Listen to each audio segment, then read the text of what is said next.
He had been there for so long no one even noticed him anymore, just another shadow at the back of the shelter. An old dog, silent and still. Everyday families walked past his kennel, they smiled at bouncing puppies, played with energetic young dogs and laughed at wagging tails.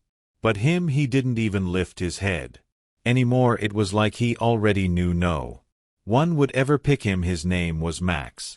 Once he had been strong, a proud German shepherd with bright eyes and a confident gait, but time had worn him down. His legs were stiff now, his fur thinned and dull, and those eyes, once filled with life, they now held nothing but quiet resignation. The shelter was always filled with noise, barking, yelping, the chatter of visitors searching for the perfect dog. Max never barked anymore. He lay curled on a worn-out blanket in the very last kennel, tucked into the farthest corner of the building, away from the sunlight and the hopeful glances. People didn't even glance his way. They wanted youth, they wanted energy, they wanted a future, not a reminder of the past. So Max stopped trying. No more tail wags, no more sitting up, no more hopeful eyes. Hope, after all, only hurts when it's offered again and again, and no one ever takes it. But everything changed on a day that began like all the rest. The shelter opened its doors, the air filled with sound, and into that sound stepped someone unexpected. Not alone, she held the hand of a child, and that child was about to see what no one else had. Elena Foster hadn't planned to adopt a dog, not that day, not any day. Really, she had only come to the shelter because her daughter Lily had asked repeatedly, endlessly, the kind of asking that comes with wide eyes and hopeful smiles, with carefully drawn pictures of puppies and notes that said things like, "Please, I'll take care of him, I promise." So on a quiet Saturday morning, Elena finally gave in. "We're just going to look," she reminded Lily as they stepped out of the car. "We are not bringing anyone home, I know," Lily replied, her voice bright with excitement, but her fingers gripped Elena's hand tightly. Just in case. The shelter was loud, just as Elena expected. Barking echoed down the halls, each kennel filled with wagging tails and eager eyes. Dogs jumped against metal bars, tongues out, paws reaching, desperate to be seen, to be chosen. Lily's eyes sparkled as she moved from one kennel to the next, stopping to giggle at a golden retriever puppy trying to chew its own tail. Elena followed behind, half smiling, half guarded. They passed row after row of kennels, each one louder than the last. So much movement, so much energy. Then Lily slowed. She stopped in front of a dark corner, her little brow furrowed. "Mom," she whispered, tugging at Elena's sleeve, "why isn't this one barking?" Elena stepped beside her, peering into the dim kennel. There, barely visible in the low light, lay Max, curled up, silent. Still, his head rested on his front paws. He didn't even look up, and in that moment something shifted. The noise of the shelter seemed to fade away, because for the first time someone had stopped. Lily pressed her face closer to the kennel bars, her hands wrapped tightly around the metal. Her voice was softer now, almost unsure. "Why is no one with him?" Elena crouched beside her, brushing strands of hair from Lily's face as she glanced inside. Max still hadn't moved. His body was thin, his coat patchy, his eyes were open but distant, like he was awake only because he had no choice. Before Elena could respond, a shelter worker walked by and paused, noticing where they were standing. "Oh," she said gently, her voice lowering, "that's Max. He's been here a while." "How long?" Lily asked, her small voice surprisingly steady. The worker sighed. "Over a year now. He's an older boy, came in after his owner passed away. The family didn't want him." Lily blinked. "They just left him?" The woman nodded slowly. "We tried posting his story online, put up signs, even lowered the adoption fee, but most People want younger dogs, puppies' dogs. That play and jump Max just kind of fades into the background. Elena felt something stir in her chest, not pity but something heavier. She looked again at Max, at his unmoving frame, at the untouched food bowl in the corner. Him doesn't even look up, Lily whispered. He used to. The worker added quietly. In the beginning he wagged his tail, sat up when someone walked by, but after months of being ignored he stopped trying. The silence that followed hung in the air like a weight. Lily knelt down slowly. I think he's still waiting, she said. Elena's throat tightened. She wanted to say something, to explain, to move on, but all she could do was stare into those tired, fading eyes, eyes that once held hope, eyes that maybe still had a little left. Lily didn't move right away. She simply sat there, just outside the bars, watching Max with quiet focus, not like a child watching a pet, but like someone waiting to be trusted. Can I try? She asked softly, turning toward Elena. Try what? Elena replied, her voice cautious. Lily extended a hand, her fingers small and still reaching just inside the kennel. Elena hesitated. Sweetheart, he might not come over. I know, Lily whispered. I just want him to know I see him. Max didn't lift his head, his ears didn't twitch, but his eyes, those deep, cloudy brown eyes, shifted just barely. Just enough. He saw her. Seconds passed. Long, quiet seconds, filled only by the distant barks echoing through the shelter. Lily didn't move. She didn't speak again. Her hand remained still, palm down, fingers relaxed. Then the smallest thing happened. Max's nose twitched. He shifted just a little. His bony frame moved enough for him to sniff at the air near Lily's fingertips, not close enough to touch, not quite, but it was something. A breath of curiosity. Elena's heart clenched. It wasn't much, but it was more than she had expected. The shelter worker watched quietly from a few feet away. He doesn't usually react, she said softly. Most days he just sleeps, won't even take treats. Still crouched beside her daughter, Elena felt something stir deep in her chest, the ache of a connection barely formed, something fragile and fleeting. Lily turned slightly toward her.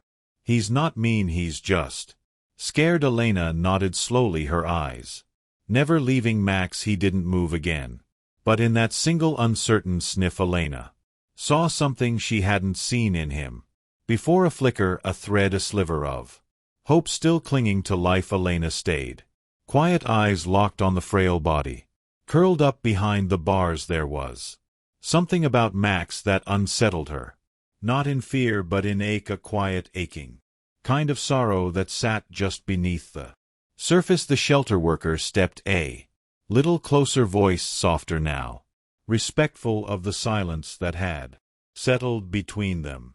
He doesn't really respond to people anymore, she said gently. He spends most of the day like this, doesn't bark, doesn't eat much. We check on him, make sure he's okay, but he rarely moves unless we ask him to. Lily glanced up. Is he sick? No, sweetie, the woman replied, kind and honest. Not exactly. He's just very tired. Elena's arms folded instinctively, her brow furrowed, as she looked again at the food bowl in the corner, still full, untouched. The blanket beneath Max was too thin for the concrete floor. She wondered if he even felt cold anymore, or if he'd stopped noticing that too. What happened before he came here? Elena asked, her voice lower now, hesitant but genuine. The worker shrugged slightly. We only know bits. His file says he was surrendered by family after his owner passed. Beyond that, we're not sure. Elena didn't ask more. Somehow she already knew enough. She knew what it felt like to be left behind, to keep showing up only to be overlooked. And looking at Max, it was like seeing that feeling in physical form, breathing, fading, waiting. She knelt beside Lily again, and together they sat in silence, not to fill the Space but to honor it Max didn't lift. His head but his eyes heavy and hollow. Watched them and though his body stayed. Still something had shifted for the first time in a long time he wasn't alone. I'd like to meet him, Elena said. Quietly the shelter worker blinked. You mean outside the kennel? Elena nodded. Just for a few minutes there was a pause. Then a sigh. Okay, but I should be honest with you, Max hasn't gone outside in weeks. We try to walk him but he usually just stands there, won't budge. Elena exchanged a glance with Lily, who gave a tiny hopeful smile. Let's try anyway, Elena said. The worker unlocked the gate, slowly stepping inside with practiced care. Max didn't move, his eyes followed, but his body stayed curled still as ever.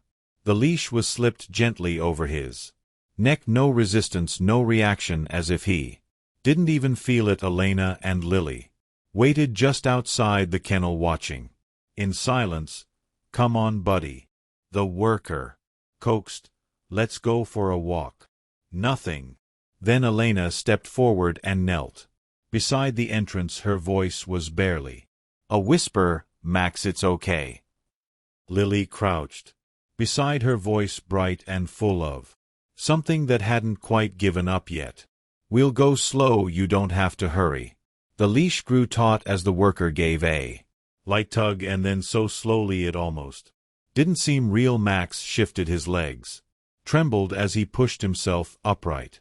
His body shook from the effort, each movement hesitant, like every joint had forgotten what it meant to carry him forward. Elena gasped softly, covering her mouth with her hand. Max took one step, then another, then stopped. That was it. Just 2 steps, and still no one spoke. Because for a dog who had forgotten how to hope, 2 steps were a miracle. Max stood frozen just beyond the gate of his kennel, legs trembling under his weight, breath slow and uneven. He didn't move forward, but he didn't retreat either. It was like he was caught between 2 worlds, the one that had broken him and the one he wasn't sure he deserved. Elena crouched at his level, the leash loose in her hand. You're okay, Max, she said softly. We're not going to rush you. Lily stood a step behind her mother, whispering, You're doing great, Max. Really great. The shelter worker watched quietly, arms crossed loosely over her chest. This is more than he's done in months, she said, her voice tinged with surprise. Max shifted his weight, his paws barely scraping the floor as he steadied himself. His cloudy eyes flicked from Elena to Lily, then back again. He didn't look hopeful, he looked unsure, like he was trying to figure out what came next, and if he was allowed to want it. Elena's gaze never left his face. He's been trying to survive, she said quietly to the worker, but no one's given him a reason to try living again. The woman hesitated, then nodded. Senior dogs are hard. It takes patience and a lot of heart. They don't always bounce back. Elena looked down at Max, her chest tightened. Maybe they don't need to bounce, she replied. Maybe they just need a soft place to land. The worker blinked. Are you saying? Elena stood slowly, still holding the leash. I'm saying I want to take him home. Lily let out a little gasp. Really? Elena looked at her daughter, smiled gently, then turned back to Max. He may be old, he may be tired, but he's not invisible, not to us. The shelter worker exhaled a smile, tugging at the corner of her mouth. Well, let's get started on the paperwork. Max didn't understand the words, but as Elena knelt again to meet his eyes, something in her voice made his twitch, and maybe for the first time in a long time he let himself believe that this might not be another false moment. Maybe this time someone meant it. The car ride was quiet. Max lay curled up in the back seat, his frail body resting on a folded blanket Elena had brought from the trunk. He didn't whine, didn't move, didn't panic. He simply lay there, eyes half open, breathing slow and shallow, as if unsure whether this was all real. Elena glanced at him in the rear view mirror every few seconds each time her heart ached a little more. He looked so small back there, so tired, so fragile. Lily sat beside him, legs folded, hands in her lap. She didn't speak either, but every now and then she leaned forward, just slightly, making sure Max was still there, still breathing, still okay. When they finally pulled into the driveway, the late afternoon sun had turned soft and golden. Elena stepped out first, circling to open the back door. She crouched beside Max and whispered, "We're home, buddy." Max lifted his head, slightly, ears twitching at the unfamiliar sense. He didn't move, but he didn't shy away when Elena gently reached under his chest to help him out of the car. His legs wobbled as he stood. He hesitated, then slowly he took a step forward. The small fenced yard was quiet, the house cozy and calm. A bowl of fresh water sat on the porch next to a new dog bed Lily had picked out. Elena opened the door and stepped aside, giving Max space. He paused at the threshold. No metal bars, no concrete floors, no barking, just silence. He turned his head to look at her. "You're safe now," she whispered, and Max stepped inside. The first thing Max did wasn't lie down. He walked slow, unsteady, past the water bowl, past the soft bed waiting by the fireplace. He wandered through the quiet house, sniffing the corners, testing the silence. His paws made almost no sound on the hardwood floor. Then, without warning, he stopped in front of Elena and gently rested his head against her leg. Elena froze, breath catching in her throat. She lowered herself to the floor, eyes level with his. Her hand found its way into his coarse fur, stroking gently. "You're home now, Max," she whispered behind her. Lily knelt down and wrapped her arms carefully around his middle. Max didn't flinch, he didn't pull away, he let them in. That night he curled up on the dog bed by the fireplace, his body finally resting, his breathing soft and deep. His tail moved once, just a slow, lazy wag, but it was enough, because for a dog who had been forgotten, he had been seen. One little girl had asked, "What about him?" And in doing so she changed everything. Max wasn't a broken dog, he was a dog who just needed someone to believe in him again. And now, after so many days of silence, after so many nights alone, he wasn't waiting anymore. He was finally home.